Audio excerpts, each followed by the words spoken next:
Welcome back to the Three Wanks podcast. As always, I'm your host, Luke, joined by Andrew and Mac to talk through the first week of the 25-26 FPL season.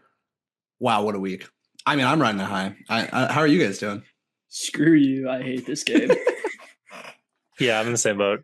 What a weird week. What a weird way to start the season, but I'm loving it. Yeah, we are the Three Winks podcast. If you haven't been here before, we're three guys just trying to stumble our way through FPL. Mac here is the veteran. I learned today best finish 750. Is that right? Yeah, Yeah. So he's got some numbies up there. We're just chasing. But a hot start from Team Holland over here. We got a couple of solid cappers on the other side of the video call here. Anyway, we want to talk to you guys about our game weeks, how things shook out, as well as just talk through some of the games, talk through some of our plans and how they might have changed. Sharpe is already ready to rip the thing apart. Wildcard 2. Dude, He's already talking about taking hits. We're good to go. the roller coaster of emotions from how much I told you so on Friday and the early games on Saturday Dude. to I hate my life. I need to rip everything up from Saturday afternoon onwards. It was the same but opposite for me because during watching that Liverpool game, I saw Wirtz just doing nothing. I saw him get taken off. But then I was like, well, okay, but Salah might blank, and then Salah does Salah. And suddenly I was like, oh my God, everything Sharpe said to me is perfectly correct. Like he hit it the nail on the head. I'm fucked. Luckily, the next day was a new day. All of my Man City guys came through, but wow, definitely a roller coaster of a weekend for sure. it was a bit painful for me to be camping this weekend, just as I would get service periodically and the mood would dramatically shift. I was sort of similar to Sharpe, where things were good Friday, things were good Saturday, hit some service mid-afternoon, Sunday, bad vibes. Mac, what's wrong? You're not enjoying the hike? Yeah, It's nothing. I don't want to talk about it. yeah, just stuff I'm not supposed to be looking at while I'm camping. Well, I guess let's talk through. Does anyone have their team up that they want to share? I guess I should have said that from the get-go. But we can talk through point scoring. I can fall on the sword early. Mine's pulled up. Yeah, go ahead. Yeah, that would require me to know how to share a screen, wouldn't it? How about that? Here we go. All right. Game week 1 did come in just above average. I mean, as you kind of touched on, it was a really weird week. So love to see some solid play out of Sanchez and Gabriel. Not surprising. I think everyone had them in their team, so that was pretty much a moot point. I think Gabriel was a little bit under-owned, to be honest. Like the Arsenal defense, a lot of people were fading them because they had some tough fixtures from the get-go. So Yeah, that actually is a little bit of a differential. Not as commonly owned, for sure. Yeah. That's fair. To be honest, I was a little upset with myself because all of last year I was a Saliba fan, and when they were both getting owned pretty heavily, it's always Saliba. Saliba got the DEFCON points this weekend. No, but I think that's worth talking about because I went with Gabriel because he's got the corner threat. That was his whole thing last year. He didn't ultimately score that many goals from it. Like he really didn't. It just was one of those things where when he did, everyone felt it. It was like, oh shit, I got to have that guy on my team. And I remember looking at it early on and seeing that their DEFCONs weren't too different. But now it's, to your point, Sharpe, I really didn't do enough research in looking in between those two. I just kind of was like, yeah, I'd rather have him. And I'm wondering if Saliba was the play there. So I feel your pain. I'm kind of kicking myself for that. I mean, worst case scenario, it's a 1-for-1 at some point in the season if I really need to, but it's whatever. But I would like to point out, despite all of the 2s and 3s and Wan-Bissaka being just awful, even though he was the best player on the pitch, that's the hard part about that game. Was Wan-Bissaka is that entire team, so whatever. But West Ham sucks. I hate them with my entire being, my whole heart.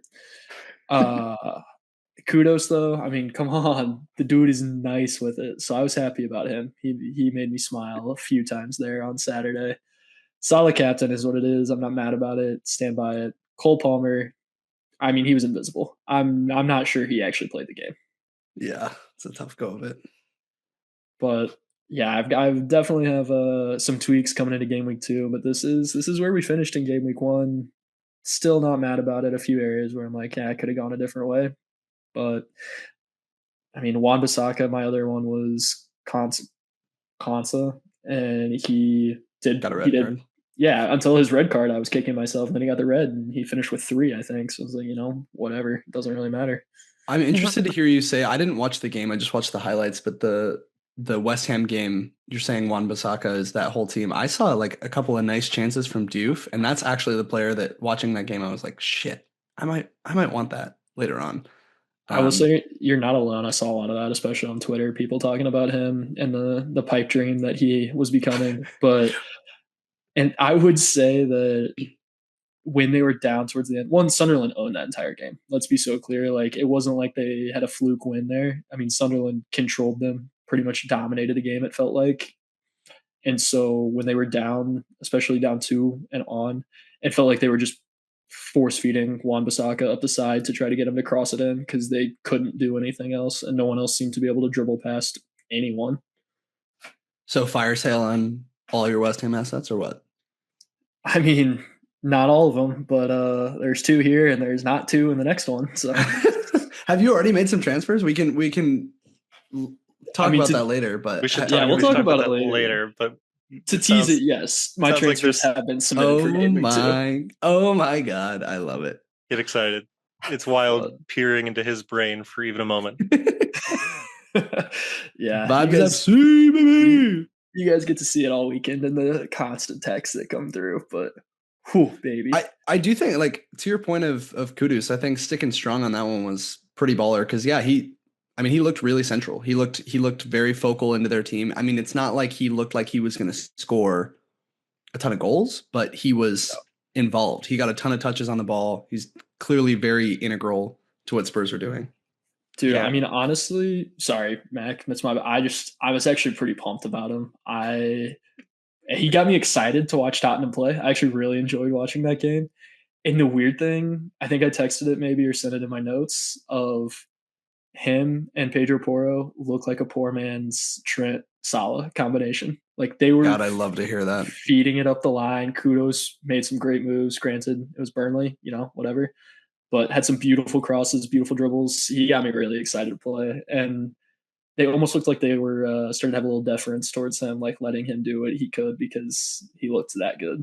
And I think just the two of them were on corners as well, right? Like it looked Yeah. like I wasn't clear, Mac, if you know right side or left side, but it looks like actually Kudus got a lot of them. yeah. I think Kudus. Now I'm completely doubting myself. I want to say Kudus took the right side corners if you're facing the goal, Yeah. but Yes. yeah, that might not be right. That's good. I have a lot of thoughts on Spurs, which we'll get to a little bit later. Man's baller. Was really excited to see that. Were you surprised? Because I know last week we were talking about Kudus and you were like not super high on him. Do you feel any differently now, or do you kind of feel like it was just a little bit of a luck of the draw type game? You know, they're playing Burnley, so it definitely could have just been I mean, a it matchup depends. thing. Depends on how much you want me to get into it now. But I have a lot of thoughts on Kudus. Like, I am excited that he did well. I think he's going to continue to do well. I was afraid he would be a trap just because we don't know a lot about the Spurs team and what its Yeah. final form is going to be. And I think that will remain true. I don't think he's going to be a trap necessarily, though. So I think you could say that was. I mean, I know the natural reaction is to do a Sharpe and make a bunch of transfers right now. But like you could say that about so many of the teams right now. Looking at Spurs, okay, who are they bringing in? Is Kudus going to be that involved every week? You could say that about 5 other teams, some of which I've benefited from. But I'm like sitting here being like, he might not start next week. I don't know. So yeah, anyway. yeah, I have a lot of thoughts on Spurs. I'll get into them all in a little bit. Okay. But yeah, here, why don't I fall on the sword next? Then Luke, you can come in with your triumphant. I told you so. How about that? I had Sanchez. That was great. Not a lot to report there. Same with Pedro Porro. Um, Tough luck on the Forest defenders this week. Super, super unlucky. I'll get into more of that when we get to the Chris Wood apology section of the video. But I mean, I was high on the Forest defense. I still think that holds true. I think it was Yeah. a super unlucky pen. But if that pen hadn't gone through with the minutes and potentially even the bonus points, I'm sitting here at 62 points, third in our league. Life's good, right? Yeah. So big, big, big swing there. That sucked. Serious questions about Palmer. We'll talk about him a little bit, but like Yeah. that was super scary. Also, questions about Salah. Like, I'm not feeling good after this week, and I know it's just week one, and I know I'm the purveyor of the patience strategy, but like, it's really hard not to just like want to transfer your whole Make team the out after changes one right game now. week Yeah. because like Yeah. I wouldn't like besides Pedro Porro, who played Burnley, I haven't really been convinced about a single player we've gone through so far. Um, I mean, I feel would I would give yourself a little bit of grace on the I Forest think defense, I like you think all touched of your on. Forest guys, Anderson Yeah, too, like all three of those guys are money. yeah. But so And Mateta, you had to kind of understand, like he doesn't have great fixtures, but he still looked good. yeah, some of the rationale for some of my picks in hindsight looks a little bit silly, but I'll like still stand by it. And I don't know if we want to talk about this now or when we get to the transfer section later on. Um, I'm not like out on any of these guys that I listed. Like, yeah, the chips didn't fall my way, but luck goes both ways. And sometimes, as you were saying last season, Sharp, 100%. you got more points from guys you didn't mean to bench, you know, or like I think that might have been Luke for weeks in a row. And so it's like Oh it's game yeah. week one, it happens. Anderson, I thought was a standout. Everyone's talking about Reiners, but luck, the chips fall the other way. I get a clean sheet here. He gets that second assist he was supposed to have, and then all of a sudden I'm like sitting at like mid 70 points, and we're popping Right. off. Right. So pleasantly surprised by Manchester United. I mean, like, I don't really like them that much as a team because they're Manchester United, but actually they played out of their minds against an Arsenal team. So I was really like pumped to see that because for the past couple of years, when for Manchester United just been toothless dogs, like I've always thought that Fernandez was a bit of a trap. Brought him into the team this year because I saw some upside and I felt like they played really well. So I was excited about that. Wait, can we Um, can we talk about that game for a second? yeah, Yeah. yeah. What do you want to Just say? while we're on it, I just want to say I agree with you. I thought, I mean, they kind of owned the majority of that game, right? Mm-hmm. Arsenal got lucky on that corner. I mean, lucky, that's what they do. But the only thing that I want to say instead of Fernandez, I'm looking at Embuemo again. I mean, Interesting. he looked like he was making the runs, he was getting the balls throughout that, and he was kind of the driving factor of their offense from a benefiting side or last touch side. So I'm really excited about United again functioning under the assumption that Arsenal's defense is as good as we all think it is. I Yeah. I think that's a good question though, and one that I had coming out of that United game is I didn't have a chance to watch it live, so I don't know if you guys did and have better insight into it. I see that Bruno had 5 chances created, but I didn't see any of that in the highlights. Like I wasn't seeing him driving play. It seemed like a lot of the stuff that I was seeing was mainly Cunha and a little bit of Mbumo, but less so Bruno. And so, and this is precisely not to not to be Mr. Hindsight, but this is precisely why I didn't go with a Man United asset is because I was like, I want to see which one of these guys puts their hand up and says, "Take me," right? But the upside of having Bruno now is one, you have the DefCon attribution, but two, you have week three, where they play Leeds, Burnley, somebody. Um, so I think that's encouraging, but I'm also I don't know. Did you guys see like was Bruno as involved as you'd expect him to be, or was he kind of a no show, or where was So he at? I was watching that game live. He was very involved. He was definitely sitting deeper, which I think is just going to happen when you bring in two new strikers in Sesko Acuna and Right. Embuemo. Like he's supposed to sit deeper and be like a play making attacker, right? So he definitely did that. I think the upside of Bruno is that he, as far as we know, he's the penalty taker. He's on all of the set pieces. He is just Mr. United. He's on most of the corners, right? So, yeah, I mean, I think I wrote in my notes for the game like Bruno might not be the guy to score a ton of goals, but he might just be assist central because I think the play goes through him. I felt like United was a little shaky overall. Like they played out of their minds against Arsenal, but I feel like they were lacking just some cohesion that comes when you take four new players and stick them together and say play the best team or second best team defensively in the league last year. Like the fact that they had a single chance was good because I didn't pick Bruno expecting him to get any returns, and he didn't. And I actually think United came out of that game should they should have won that one. Was my opinion of that. Yeah. Um, I do wonder though, at the same time, we like knowing Arsenal and knowing how they play, they went up early. and I'm curious if is United really that good, or is it just that Arsenal's very comfortable to sit back and rely on defense and My go that way? take was actually that United was really good, and Arsenal wasn't as good as I expected them to be. Yeah. I think there's a certain amount of shakiness on both sides, right? Like I think United should have put away a couple more chances that I thought they had. And I don't think Arsenal ever really made very many great chances. So Yeah. while they were sitting ahead, like United was creating their own pressure. It's not like Arsenal was just inviting the pressure onto them. Arsenal is very much a team that likes to control the ball and hold the ball and have a heavy amount of possession. And United was, winning those second balls, taking it. Um, it felt like a good United performance versus Arsenal capitulating, is what I would say. Yeah, for sure. Yeah, I would have to agree having watched that. And I'm just going to say from an FPL perspective, I'm interested in, like I said, Mbuemo already. Cunha felt like he was doing his own thing in terms of he was creating chances off dribbles for a lot of the part. Which he's used to playing on Wolves. Like he's not right. used to this shit. I agree with that.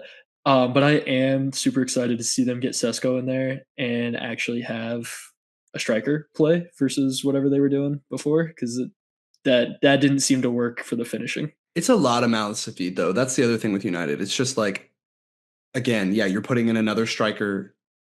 Suddenly, it feels crowded. But I would say it's not even putting in another striker, because they were playing like, I think even the commentator said it. So, I'm not going to act super insightful here, but it looked like they were playing 3 false nines, and there was no one there to just stand up and like be the striker, be the guy that was going to be there. So you get attention onto them, and you open up a little bit for the other guys. Like it could be interesting.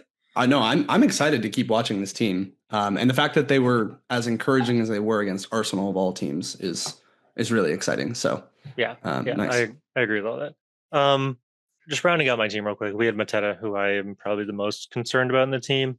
I knew this one was a bit of a risky pick. There wasn't like a 7.5 million forward I was as convinced on, because I already said Chris Wood apology section coming. But other than that, I was like João Pedro minutes risk, and he blanked. So Mateta still feels like the right pick at the time. It's just I don't expect him to return in the next couple of weeks, but I don't think I'm like shipping him off either because of the game week 4, game week 5, Sunderland, West Ham. So just didn't pick him with the expectations of a lot of minutes. The big concern with him is Eze just continuing to be linked to Tottenham harder and harder every day.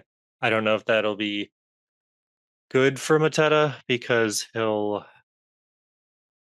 sort of become the main guy, or if they're just not going to create a single chance. But I did think coming out of that game, Palace defense looked pretty good. So, oh my God. Yeah. I mean, I'm looking at Palace and being like, all right, anytime somebody's playing them, it's no longer kind of a mid-table fixture. It's like you need to put it in the classification as, I don't want to say Arsenal because we're not quite there, but like as a top side, right? Like similar to a Chelsea or something where you'd be like, all right, expect less chances. This is 2 times in a row where I've watched them take it to a really solid team and just completely stifle them. So, and I'm not the first purveyor of this stat by any means, but I think that like in their last 10 games, they've played like Liverpool, Tottenham, who last season wasn't a good team, but like they played some crazy amount of teams, including like Arsenal and Liverpool, and they like haven't lost. And I'm not sure they've lost a game in 2025. So Glasner has got the defense functioning. My fear was that their fixtures just weren't good and they didn't have good defensive assets. And I don't think you need to like jump on them. But yeah, I mean, I think it's possible to say that they're a top team defensively, right? I think they're going to struggle to score goals, especially if Eze goes. But and Guéhi, I mean, we'll see. It seems like they knew that was coming, but we'll see if what that they one look goes, like without him. Yeah, if that one goes through, then it's also a little concerning, especially because they're not bringing a lot of guys in, so they might suffer from depth. But I don't know, just ones to watch. Mateta's scary though if Eze goes, and then Watkins and Tielemans. I mean, I expected no return from Villa this week, to be fully transparent, but that was bad. So we're gonna need a big week next week against Brentford, who were awful, but we'll get to them later. So yeah, I don't know. General thoughts is that like initial reactions on my team was like, this sucks. I got to tear it up. I got to do a million transfers.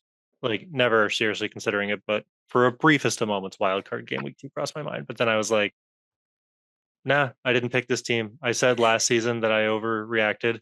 It went way too hard too early. So this season, the only thing I was focusing on was guaranteed minutes. Well, okay, let's jump to my team then, because I think I can give you guys a little, as someone who's on the flip side of this, I can give you guys a little bit of like chill out to give you some ideas of the things that I'm worried about. Yeah, just chill out. Look at this good team. I don't have to worry about anything. I'm sitting so pretty. Yeah, nice, dude. Yeah. So okay. Yeah. Fine. We had a stellar week. Sure. Yes. Hey, word sucks. Maybe you should have listened. No, he really does. And so I think it's everything that you said with Wirtz, where I'm not necessarily worried long term, but the reality is I picked him in my game week 1 team, and they don't have good fixtures. So I'm expecting, or I am projecting, that he needs to become a really focal part of that attack really quickly. And it's exactly what you said. Just guys not really gelling. Wirtz, it kind of seems like they haven't figured out exactly how they want him to play. When I saw him preseason, it looked like he was really central and that everything was kind of feeding through him. He wasn't necessarily, unloading shots constantly, but it felt like everything was really going through him. And God, he was nowhere. He was dropping kind of deep. I'm curious to see what Liverpool looks like when they bring in Gravenberg and kind of get a little bit more help on the defensive side, because they look pretty vulnerable from that side. But yeah, I'm with you. Definitely my biggest concern. And I should have listened to you. You were hashtag Vibes FC was right. But yeah, Sanchez in goal as well. Nothing to say there. Same as you, Sharp, like with the Arsenal defense. I kind of just felt like in general, the more teams I saw, the more content creators I listened to, the more stuff I looked into, I felt like people were neglecting Arsenal, where I'm like, it's Arsenal. Like, why are we overthinking this? Yes, they don't have the greatest fixtures, but it's also Arsenal. So I feel a little bit vindicated on that one. Pedro Porro, I'm encouraged to see that he's relatively attacking and that he's creating chances, and that's good. And he's on set pieces and all that kind of stuff. I hope that's solid. I'm really in a weird spot with him next week playing City. Same with you on the Forest defense, Mac. I think it's a little bit of a fluke, honestly, that they didn't keep it clean. The only weird part to me is that Murillo, who's supposed to be this DEFCON monster, isn't. So I have a lot of thoughts on that, but I'll get to them in the Forest section. No, I think I have some mean, answers there. I did some research. Okay, nice. And I think in general, though, my thought with DEFCONs is I think they're just going to frustrate the hell out of us this year. I think they're going to be that thing that we're constantly chasing and trying to figure out. And then teams are going to tactically shift midseason, and suddenly a guy who was good at DEFCON for the last 5 games isn't. And we're just going to, I don't know. I'm a little worried about that. I'm starting to wonder if I like that addition to the game, but that's neither here nor there. I'm already there. Bruno Fernandes got 11 out of 12 DEFCON points. I think Anderson might have had the same thing. Yeah, so I'm like, all right, well, there's, they're only a stupid metric when they don't benefit me. Just to be clear. Wait. Didn't Salah end with 11 too? No, I think he might have been like 9 or something. It wasn't. He was close. Not quite as close. I don't know why I'm doubting you, but I don't think it was that high. I can check. Yeah, Wirtz, Palmer. Oh, he had 10. Excuse me. He had 10 DEFCONs, which still felt close enough. I was upset. Sorry. No, you're fine. Wirtz and Palmer, to your point, pretty concerned. I think Dewsbury Hall falls into that after watching Everton today. Holy fuck. Like last week I come in and I tell you guys, like, don't get an Everton attacker. It's awful. And the only reason I went there, to be fair, was as a budget enabler, was like, all right, he's 5 million. Like, fuck it. I'll go for it. God, they're awful. They're so awful. And I just keep thinking, I was like, maybe they'll switch it around. I feel vindicated there. I feel really vindicated. Oh my God. I just like, I feel like shit about that. Reinders is obviously the story of the week. Looked great. He's on the top team. He's 5.5 million. Everybody's freaking out. His price went up within 3 seconds of them closing the game. Like, it was insane. But I am a little worried about my structure going into the rest of the season. I now have Reinders, who, great. I'm glad he's doing well, and that's awesome. This was a last-second switch for me. The only reason I brought him in was because Nottingham Forest could not stop buying midfielders, and I had Anderson in there, and I was like, the only reason Anderson's a good pick is because he's consistent in minutes and gets DEFCONs. I don't want somebody who's a minutes risk and isn't an attacking threat. Sure enough, he turns out to be just phenomenal. But I brought in Reinders, got lucky for sure there. Arias did not start. He only played like 15 minutes. Dewsbury Hall, forget about Everton. Get him off my team. So I really worry that my structure, to Sharp's point early in our season, has too many cheap midfielders that I'm relying on. And suddenly I'm looking at this and being like, all right, so Reinders could not start next game. Like, no one would be surprised. I think because he did so well, he probably will. But let's say he gets hooked at like 45 minutes and he blanks. All right, so now how do I go into week 3 with that? And that's kind of where I'm at. I could see the pep roulette hitting him hard. You have Arias, who's not starting. You have Dewsbury Hall, who's on an Everton team that's the same as always. And then you have Wirtz and Palmer, who are neither of which I'm confident in going forward. So yeah, it's nice, right? Okay, obviously jumping in the forwards, Holland and Wood, excellent, great. Chris Wood, I will take all the I told you so's because I fucking told you. Holland, like I feel like I did my research, I took a gamble, it paid off. I feel vindicated in both of those, but I am genuinely pretty worried about this midfield. I don't feel confident in a lot of these guys. I think I'm going to be pulling a Sharpe and playing forward the back a lot. And I'm not going to make a transfer right now, but I am tempted to try to remedy one of those spots. I think Anderson, to me, is somebody who looks more reliable. I still worry that in a couple of weeks somebody else is going to come in and steal minutes off of him. I don't know. I think I screwed myself with my structure a little bit of having all these cheap guys. Now, if Wirtz continues to suck, I can sell him, downgrade, and then spread the money. Same with Palmer. But that was going to be my question. How long of a leash do you give both those guys? And I think that's one. the question. Yeah. Well, no, so okay, that's the question. How long are you willing? For sure, more than one. No, so okay, Palmer though. Like I remember after we logged off of our last podcast, I was like, damn, I actually meant to bring up how we all had Palmer and we didn't really talk about it and didn't talk about how this is just a lock in everyone's draft. I think he was the most owned player going into the game week 1.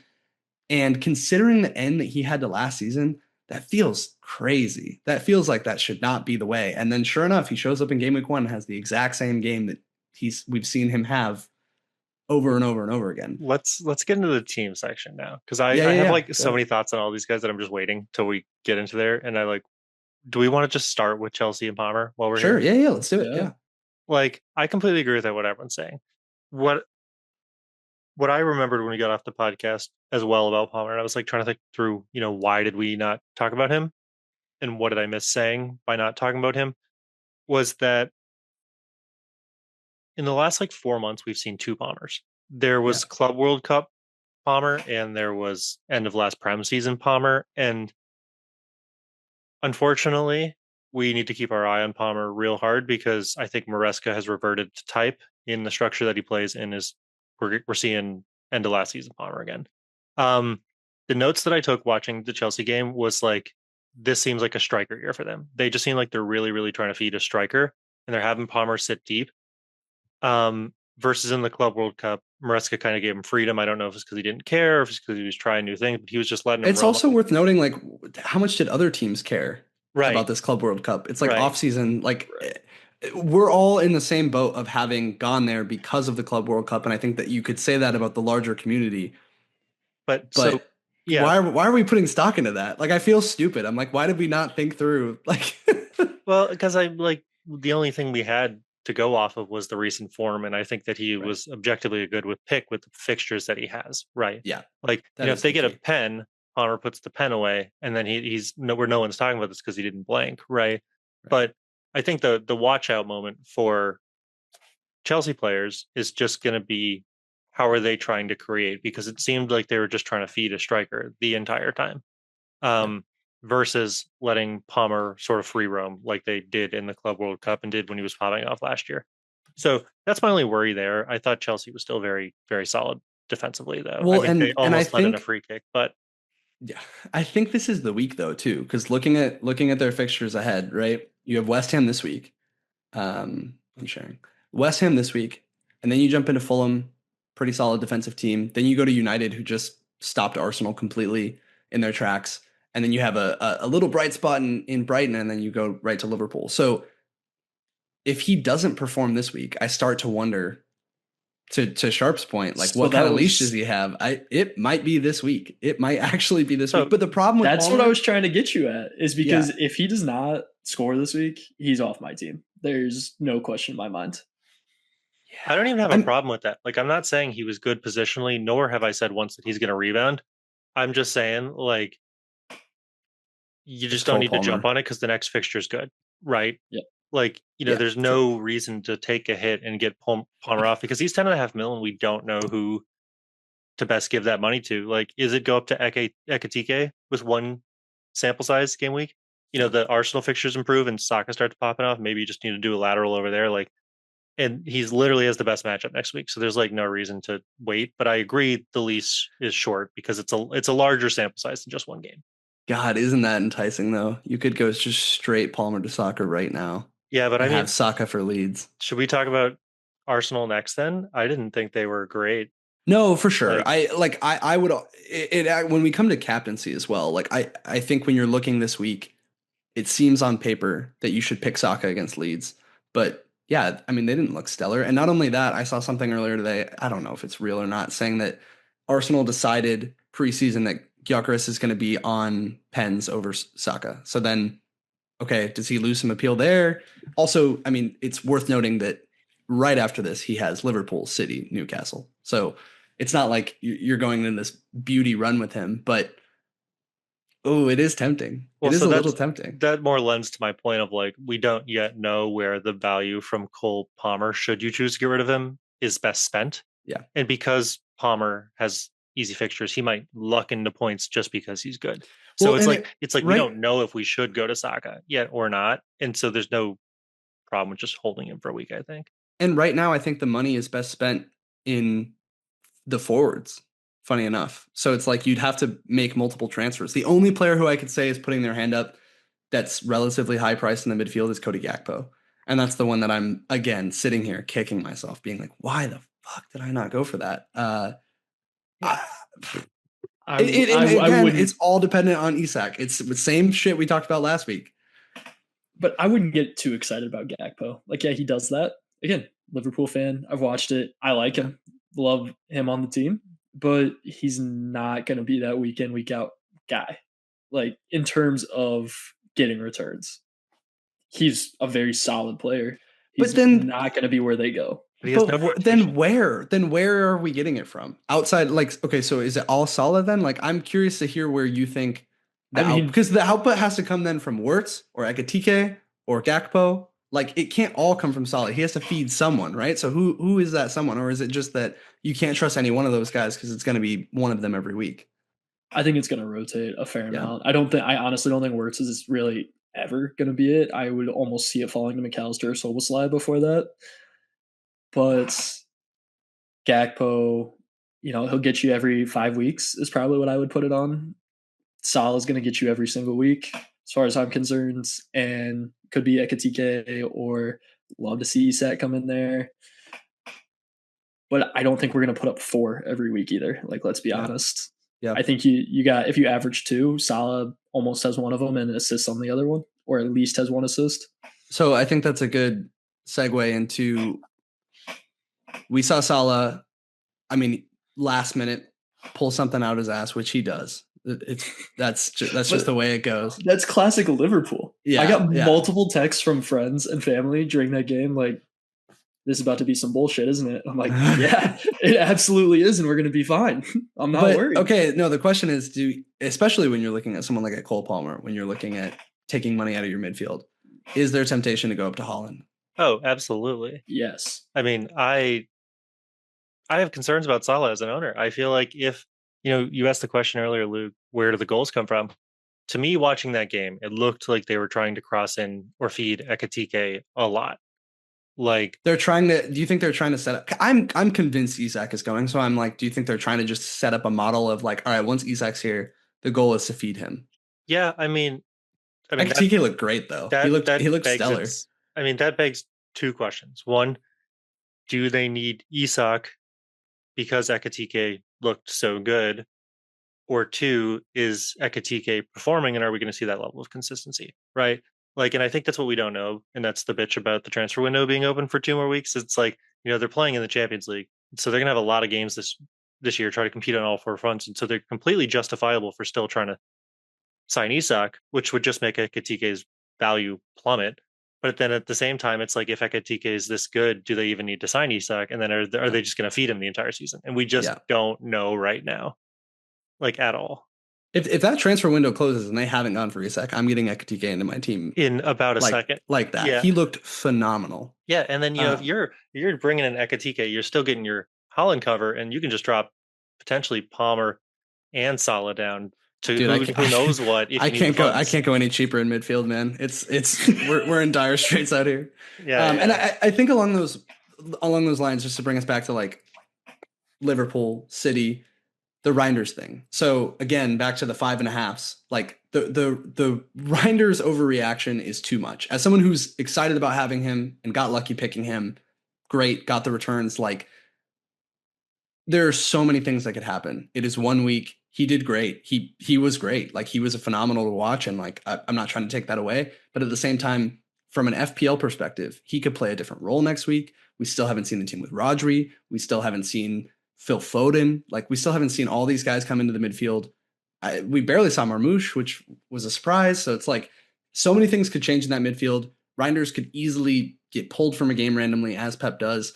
I'm not him playing is awesome. Him playing big minutes and scoring big points is exactly what I wanted out of him. But it doesn't, just 1 week doesn't make me any more confident that that's going to be true the rest of the season. So I worry about the long term with a lot of those cheap guys, and specifically with Reinders, which is why I didn't want to go with him in the first place. And then I kind of looked at him and Anderson, if they were both having minutes risks, and said, I'll take the Man City guy. So but I was kicking myself because he popped off and he looked amazing. And, you can just tell that he's like such a class player, right? He's quality on the ball. The reason I didn't pick him, and I'm hoping to God I'm proved right, is because I just don't know if he's going to start. Like City has an entire midfield that they didn't play. They have Gundogan, they have Cherky, they have Marmoush. I don't know if Marmoush technically plays mid actually. He's kind of like a backup floats striker a little bit. Yeah. Floats, yeah. But he could theoretically play there. And I'm just like sitting here like, last season City was probably the most consistent in terms of non-rotation that they've been, because Kevin De Bruyne got injured and Roger got injured, and so they kind of were forced to play the same players. But the Pep Roulette exists for a reason, and City has the depth back this year. So I don't know, and if he's popping off, maybe he just gets rotated to like a Champions League squad, because that's where City needs him. And it's like, is he gonna play, in the Prem? We don't know. So that's like, it hurts like a bitch to not have him, because he was in every single draft I had leading up to the window, and then I transferred him out right at the last minute. But I think the other thing that lends to his thing is he's 5.5 mil. So if he continues to pop off, he's going to be good value at 5.6 mil or 5.7 mil or 5.8 mil. Like I have Tielemans in my team, so he can rise half a mil before I need to really consider transferring him in. So and if everything like continues the way that we're talking about with Palmer, suddenly we're all gonna have money. Yeah, we're gonna be rich. It doesn't matter. We're all gonna have Van Dijk and Gabriel and Saliba and Haaland and Chris Wood and no one. But one thing is for sure with City, they feed Haaland. I was texting you guys that from the get-go. I was like, oh my God, I forgot how much I love. Like last season, I was rooting against Haaland all the time.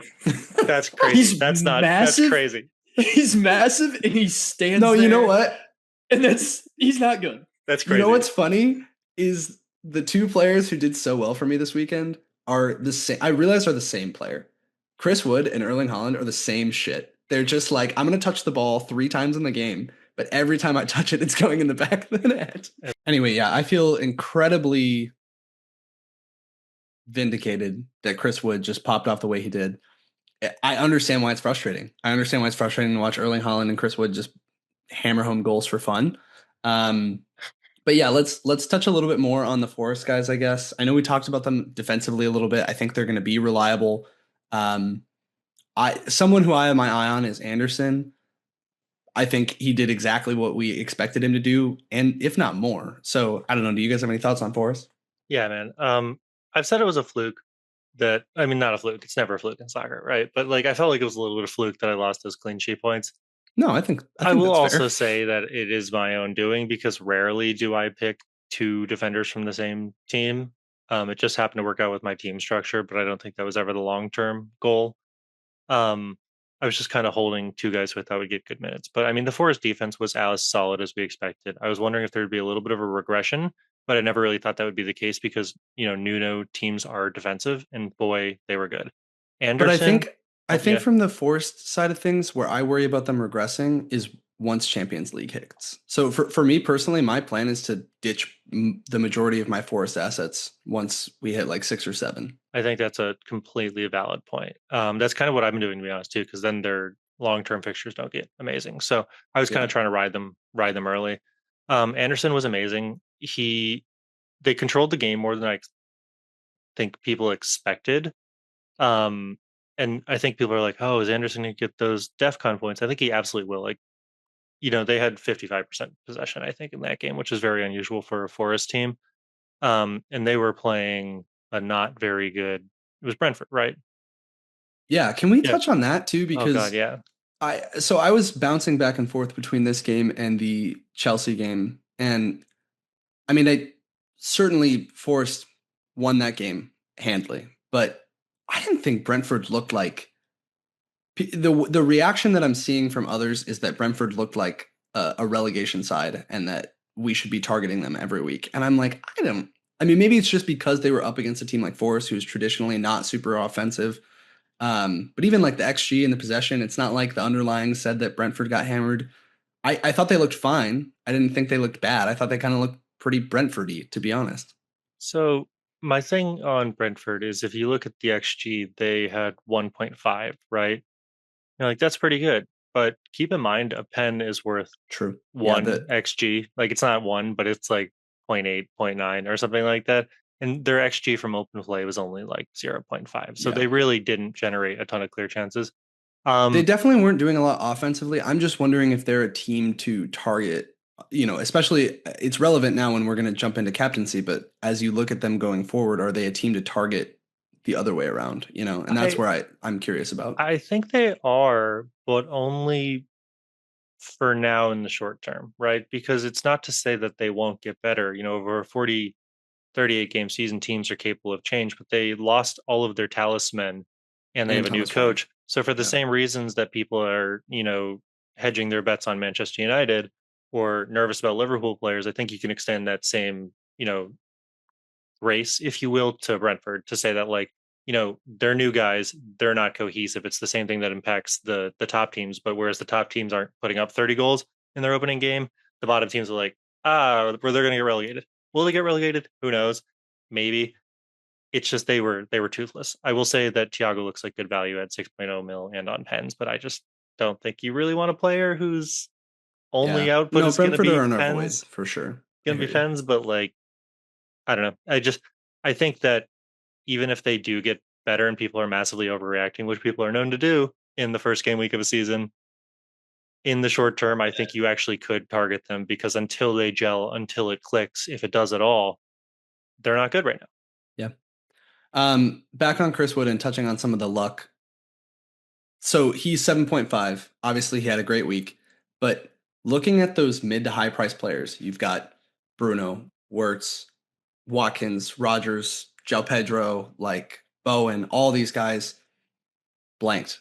So I do think it made me think, damn, I'm so glad I didn't go with the no Salah, no Holland draft because holy hell, you'd be really in the mud right now. But I do think that that's a worthwhile like caveat of this week. That's not going to happen all that often, and even in your situation, Sharp with Bowen, I don't think that's their fixtures aren't that great going forward. So I can understand maybe wanting to jump off, but I don't think Bowen is a bad pick just because they had a rough week against Sunderland. Or yeah, is that who it was? Yeah, Sunderland? yeah, it was. It was you got 3-0'd against Sunderland, who just came up. I mean, let's But not that's don't the thing. sugarcoat that. It's their first game in the Prem. Like that's kind of the nature of playing a championship team in their first game in the Prem. Like they're going to be a little bit gearing to go. No, no. It's like if a G League team came up and said, "Oh yeah, we're gonna catch an NBA team by surprise." Come on, no. Yeah. Sunderland proved, and again, I would agree with you if it was they put in West Ham put an own goal in, or they gave up one up on a BS pen or something stupid like that. Like no, Sunderland they had that game. Like it wasn't really close, in my humble opinion. No, I agree. I agree. So Forrest was I, trying like a big build up out of the back structure. It didn't work. You try. Sorry, keep going. yeah, no, I mean, so to me, I going back to your original question, I'm mad at myself for not because I kicked around the Salah Holland draft, which theoretically is stupid. They look really viable right now. But damn, I kind of wish I had done it. Yeah. But in the mid, I mean, I think it's not all that indifferent from what we were saying in the beginning, where none of us were super excited at like you guys talked about it specifically on the 7.5 mid front. Like no one was really catching your eye. No. And I think that's what you have at a lot of these mid-tier levels is a lot of guys that, yeah, they're not going to blank every week, but like I'm also not getting pumped about them. I think it's going Yeah. to take some time for those guys to distinguish themselves. And right now, in the first week, the people that were cheaper distinguished themselves more, the five and a Yeah. half mils. So I think eventually it'll show itself. And to Mac's point of waiting on Palmer to see what happens and not knowing where to put that money.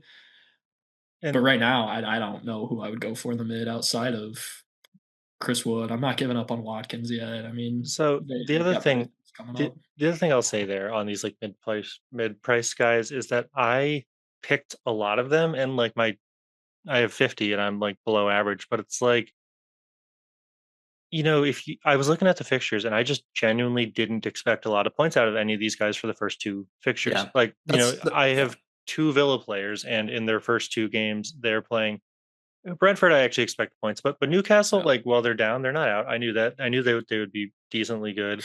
Fernandez was playing Arsenal now. He's not a mid price, but like Tielemans, I'm actually to worry about. But same with Crystal Palace, tough fixture.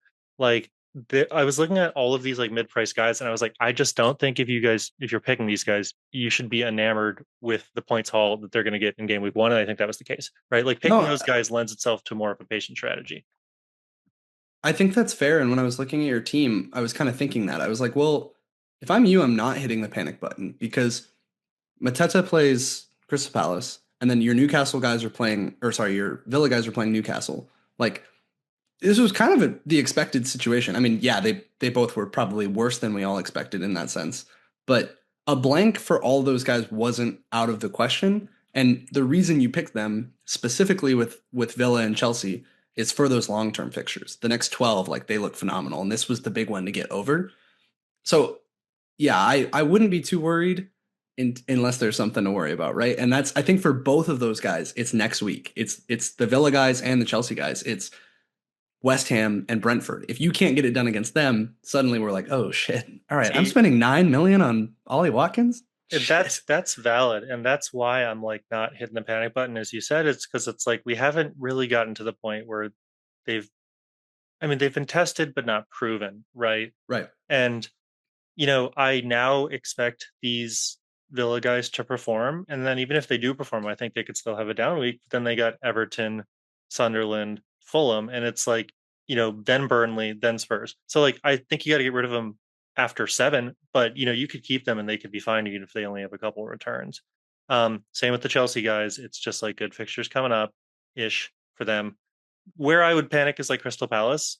Maybe after five if they're not returning, especially if they lose as a. But I don't know. It's like it's one game week. That's the classic problem. It's like City did what they were Such a supposed to, small and they sample were size. they were good. Forest did what they were supposed to, and I just didn't have the right guys. And then a lot of these guys did what they were supposed to. What they were supposed to do was blank. Well, and I think when we're talking about replacements, I like my goal is to get to a United guy at some point. And I'm excited to see which one of those guys puts their hand up. And I think that'll kind of be the template is to jump to one of those guys once we can figure out who's going to be the guy. The other one worth talking about that looked really good in their game is Anthony Gordon. And if Isak's leaving, suddenly you have kind of a hole that somebody has to fill. I know they're linked to Wissa, and it sounds like that's probably where that's going to go. But and maybe somebody else, I'm not sure. But still, even with a striker in there, I think Anthony Gordon is really good value. He looked great in that game. He's somebody I'm super excited about. The reason I never looked at him in the start of the season is that they're at the bottom of the fixture ticker and they look like shit from that perspective. But once their fixtures turn, I'd be really excited about him. And actually, for someone looking to free hit in game week 4, I'm potentially interested in bringing him in for that as well. Yeah, Arsenal was a dog with no teeth, no teeth. Newcastle was a dog that I expected to have no teeth that had a lot of teeth. They looked great. I Yeah. mean, they were a really tough team to play in that game. Um, it's really tough that they didn't get away with anything. That being said, if Isak ends up leaving and Gordon needs to play striker, I wouldn't immediately move to him because his output is just way lower when he's a striker. Like, I still think you need to be weary, even though Newcastle, I think it's fair to say Newcastle looked good, and I wouldn't be jumping on Gordon because, as you said, the fixtures are tough. But Gordon has significantly lower output numbers when he is forced to play striker, and that is a legitimate cause for concern from an FPL's perspective. We want him playing on the right, and being or left and being creative. So, just something to watch out for with him. Yeah. Um, As a Tottenham fan, was there anything that stood out to you, or like any players that stood out to you that you're jumping to now? I feel like you're having to eat your words a little bit with that, in just them kind of. I mean, they were playing Burnley, so Yeah, let's. I guess I don't let's feel not like get I'm carried eating my away. words at all on this. I said kudos. I said kudos, as we're calling him. Kudos might be a trap, just because I was like not convinced that his starting spot would be secure, or if he would be playing on the wing, or if he'd be playing 10. It's kind of unfortunate we made this podcast last week before we got to see the Super Cup, because then I learned like a ton of information, like he's on some of the quarters and stuff. And then I was sort of playing around with him in drafts again. I think the other thing that made me say that was we were really heavily linked to Savino, who plays in the same position. And I was And like, that still could happen. yeah, it That's still could that's the happen. annoying part. That So still could happen. it's like with the Tottenham assets, if you have them, keep them. If you don't have them, don't rush to them, because their next game week is City, and I would not be. I mean, I'm probably not even gonna. I'm gonna probably play a Steve over Pedro Porro next week, just because I don't want Porro in as a defender, and against City, because I mean they look so good, and I think Kudus' starting spot is secure, but I think he at the same time also could have had 0 goals against Burnley, because he was kind of just dribbling down the wing and chucking in crosses, and Yeah, Richarlison had 2 amazing finishes.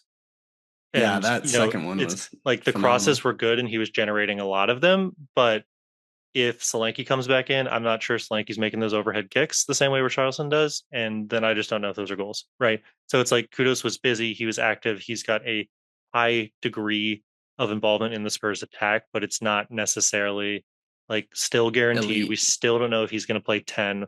We still don't know if he's going to start every game. We still don't know if we're signing Savino. So it's like I just don't feel particularly compelled to move towards him. But if you have him, he's a lock. He's a definite keep. These are all such valid points, and I agree.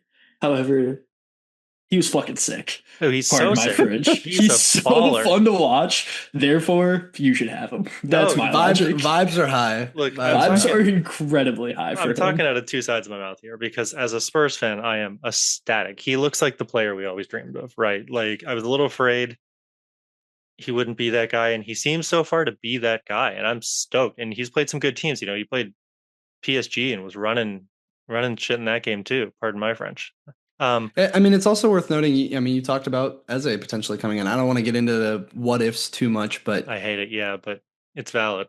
that could change things as well. So it's Well, it's hard to say. and it's like it's twofold if Eze comes in, because if Eze comes in and then you have Eze and Kudus, Eze feeding Kudus, it's like, oh my god, this is amazing. If Eze comes in and he's just feeding Solanke, then maybe Kudus' value goes down. It's Right. like you just don't know. Yeah, And I also wouldn't get Richarlison. That's the other thing I'll say, because I think Solanke will be coming back sooner rather than later. yeah, I second that. I wouldn't go anywhere Or there yet. or he'll at least be getting subbed at 70 minutes or something like that. Yeah, Also worth noting, and you might not know this if you're not a Spurs team, B team midfield. We played all the kids. Those were not our starting midfielders. Who I expect to line up against like a Liverpool or an Arsenal. Like all good players, but Polina didn't play, Bentancur didn't play. Um, just interesting to note that so I saw a couple comments online that Spurs let in a lot of XG, and I would just say that that was largely due to the fact that like their more experienced midfielders weren't playing, and I'm not super concerned from an XG standpoint on them. Yeah, I'm interested to talk about them when we get to captaincy again. Yeah, But let's save it for that. Is there anyone else you guys want to talk about though, or anything else from the games? I know we didn't touch on Fulham Brighton. Personally, I don't really care. I think maybe we'll get a Brighton player at some point because they're all cheap, but I have no idea which one, and I'm not eager to get there yet. no, I looked at that. Fulham are a crisis club right now. Their fans are crying out that they didn't sign anyone. It's true. They're old men on that team. I think they might actually be the oldest squad in the Prem by average age. I have Anderson on my bench just as a rotation option. He only had Yep. 8 out of the 10 necessary DEFCON, so I was a little disappointed by that. Brighton was really attacking, but only scored off a pen. They had a lot of chances, so it was like a fun game to watch as a Brighton enjoyer. O'Reilly seems to be the guy on pens, and he's a 5.5 mid. He's the only guy that really stood out in the Brighton attack for me. But it's like you're never going to pick him up with Reiners at the same price or Anderson at the same price. So I Yeah. just Brighton nor Fulham weren't convincing enough to really touch on for longer than that, and I don't think we're really looking at any of their assets barring bench fodder like Anderson is for me. Yeah. I yeah. agree. The only one on Brighton that Same reason. 5 mil. Baliba, if he consistently plays and he's a 5 mil, I might have him in there at some point. I'll make But you a believer. yeah, see, there we go. Vibes just got higher for him. So we'll see. Matoma is sick though. I mean, Matoma hasn't quite reached the heights he did 2 seasons ago, but oh my gosh, he is so good to watch real life. And He's like he's gonna Damsgaard. always be in the mix. Like that's the Yeah. thing. He's really fun to watch, and he's gonna always be in there. The reason I wasn't high on him, and I think probably the same reason you guys talked me out of it, was you just don't know what you're getting. He's not consistent enough, and at that price, I want somebody who's a little bit more consistent. So that was also my fear with Kudus at Spurs. Yeah. Is that was kind of the impression from him coming from West Ham, but it doesn't seem to be that case. So I think the Kudus stocks are rising, and I'm still incredibly cool on all Brighton and Fulham assets. Yeah. Okay, I want to touch a little bit on this. Was the first week we've ever seen DEFCONs come in. Yeah, go ahead, Sharp. Before we get to that, the last person, because I don't feel like we did touch on him. We might have. Maybe I'm blanking on it, but Semenyo. Oh, I mean, yeah. I mean, I think we passed over that, and he should be factoring in. He's only 7 mil, but certainly a fantastic option. I mean, he was their attack. He was incredible. He's already 7.1. So I hear all the logic, but again, I cannot. Bournemouth is that team for me where I'm just like, all right, next week it's going to be Kluivert, and then it's going to be Evan Nielsen, and then it's going to be somebody else. Like I want to believe it, but I've fallen down the Bournemouth trap before, and so yeah, I don't know. He doesn't have pens, right? Kluivert's the one who's on pens. He's not the striker. It feels like they're a really solid team who are really well coached, but I just can't wrap my head around who the talisman is. And so at 7 million, you have alternatives there that are talisman. You have or around that price. So I it's not for me, but Semenyo is the guy this year, but keep in mind he's also kind of a streaky player historically. He's on, he's off, he's on, he's off. But is he the guy? Like you're saying that, but I'm like, is he the guy? Because he was supposed to be the guy last year. And this is what I'll also say. Evan Nielsen also looked really solid in that game for Bournemouth. But keep in mind, Bournemouth is a counterattacking team, and Liverpool felt really weak to the counterattack because they're pushing both of the Frimpong and Kirk so high that you're really just leaving, Van Dijk and Konate exposed, and then, Semenyo just runs right through them. You can see me working Sharpe up right now. Dude, I'm having flashbacks. Yeah, right. Right. But I was so hyped I sold Van Dijk. I'm not going to lie to you guys. And I did that after the whatever game they played, the Community Shield, and I was like, I feel vindicated on that one. I still think I should have gone hollow. But just to finish my thought real quick before I trigger Sharpe, I'm just going to keep triggering Sharpe. But I just, Bournemouth is a counterattacking team. They're playing a team that right now is susceptible to counterattacks. It's not too surprising that Semenyo popped off. He's an amazing player. I want Spurs to sign him. Absolutely. It's not going to happen, but I would love it if they did. But he's kind of streaky. We're not convinced he's the guy. Just one that I'm cautiously optimistic about, but not jumping on. Yep. I think that's fair. Go.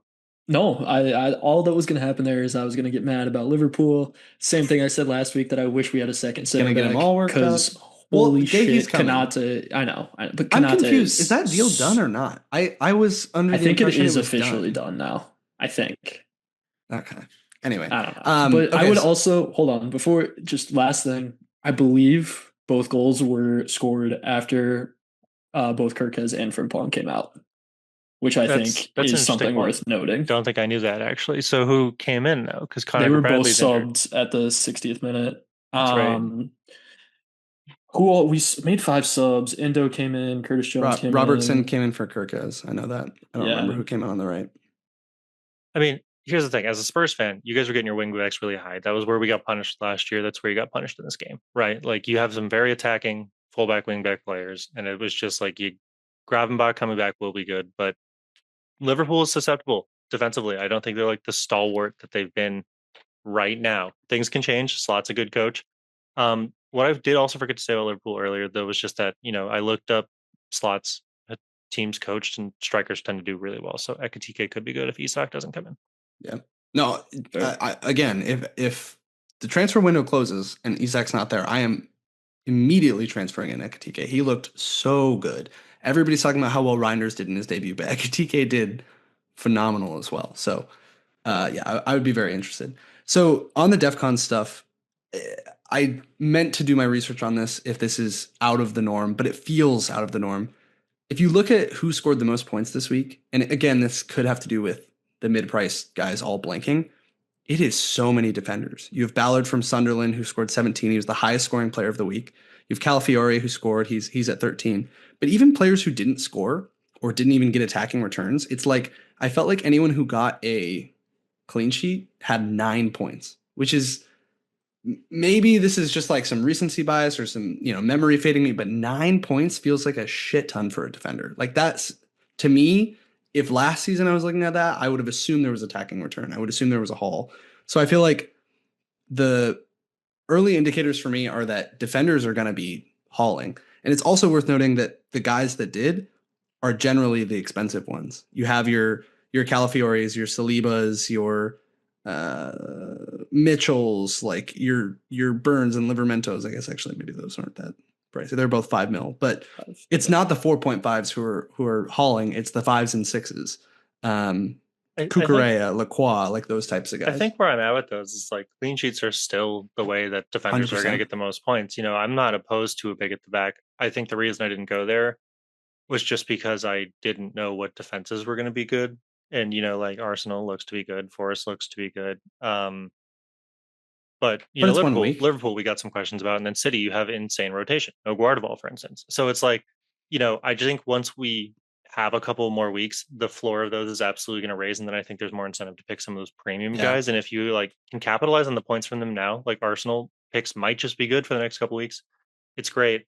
But, DEFCONs are going to raise the ceiling of good defenders, but they're also like 2 points. I'm going to get so annoyed with DEFCONs. I already can points. tell you guys this is going to be my soapbox all season. I'm going to be like, who the fuck is getting DEFCONs this week? Let's just figure it out and get that, because I'm certain now that it's going to switch. It's just going to swing around. You're going to pick. It's what you had last year, Sharpe. You're going to pick one defender and he's going to get him, and then the next week it's going to be the other guy, and then it's going to be the other guy, and you're like, I have no idea who to pick. Well, I think what might be interesting is looking at when you look at who got him. I think it's going to be stereotypically teams that were on the defensive. This isn't surprising. Like that's not crazy, but I think it's going to be a fine balance between are they going to get a clean sheet, or are we taking the fact that they're going to be under attack, they're going to give up a goal, and they're going to clear out a lot. Well, and I think that leads us. No, you go, Luke. No, I was going to move us on. You go. All right. No. So last thing I'll say very quickly. I think that's a fantastic point, Sharpe, very astute. Because what I noticed is the guys that I expected DEFCONs on, like the Fernandes and the Andersons, they both dominated the possession in the ball and just the game in both those games, and then didn't get DEFCONs. So I still think my theory that I said at the beginning in the preseason pod is accurate. That if you can find a low priced guy who gets a lot of clean sheets and invites a lot of pressure, it's going to be great. Which is why I think Forest assets were so high last year, just because they like to invite pressure onto them, and then counterattack. That also means I think Bournemouth assets might be good if the defensive regression is not as good as we expected. Yeah. So I'm really watching them because they were a lot better than I expected. So they did ship 4. Aina the only one from Forest that actually got him? And he was like the worst on DEFCONs last year. But keep in mind that they dominated that game, right? So it's not a fair representation. Like let's have Forest play an Arsenal and see who gets a lot of points. Yeah, that's fair. All right, take us away. No, I was just going to say, I think that parlays nicely into some of the benching headaches that we have this week. I think, Mac, you and I are probably on the same, I'll share my team really quickly, but we're on the same issue of talking through a couple of defenders. So I'm looking at this going, I don't really care who Dewsbury Hall is playing. I'm probably going to bench him because holy fuck. And unfortunately, I still have some optimism about Arias potentially coming back in and getting some minutes. And I wonder if it's just one of those things where, hey, he's from a different league. We're trying to work him in. He's going to slowly make his way into the lineup. And if so, that's okay. If not, then I do have a problem on my hands. But point being, I think I may play a defender this week. I may go for at the back, and I'm curious between these two which to go for. And I know you said earlier, Mac, you would probably take Esteve over Pedro Porro, or Steve, however. But I'm not so sure. Like, I'm curious to Sharpe's point, right? You have Pedro Porro, who notoriously you'd be saying, or historically you'd be saying he's playing Man City. Okay, we're going to bench that player. They're not going to keep it clean. That's probably true. But Pedro Porro, you have somebody who has attacking threat. He's on set pieces. He's on corners. Like, he could still return. And additionally, he may be somebody who could rack up DEFCONs.